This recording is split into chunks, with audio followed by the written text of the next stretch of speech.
রাহুল দত্ত নামের এক চোরকে প্রণামী বাক্স এবং মোবাইল চুরির দায়ে গ্রেফতার করল পশ্চিম থানার পুলিশ।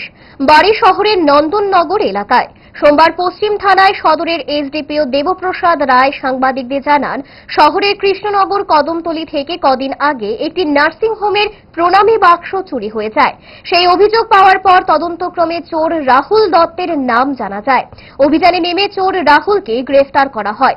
উদ্ধার হয় প্রণামী বাক্স এবং প্রণামীর প্রায় ৩,০০০ টাকা, যদিও কিছু সে খরচ করে ফেলেছে। এরপর তাকে জিজ্ঞাসাবাদ করে তার কাছ থেকে উদ্ধার হয় 10টি চুরির মোবাইল। আজই তাকে আদালতে প্রেরণ করে রিমান্ডে আনা হবে এবং জিজ্ঞাসাবাদে তার সঙ্গী সাথীদেরকেও গ্রেফতারের চেষ্টা করা হবে।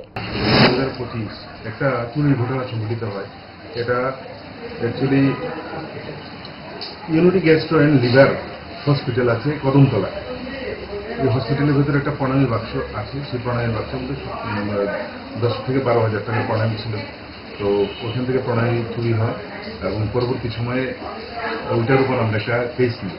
কেস নেওয়ার পর বিভিন্ন সিসি ক্যামেরা ফুটেজ এবং আমাদের নিজেদের সোর্স এবং সব কিছু মিলিয়ে আমরা এই চুরির ঘটনায় জড়িত যে ছিল রাহুল দত্ত, তাকে আমরা গ্রেপ্তার করতে সক্ষম হই।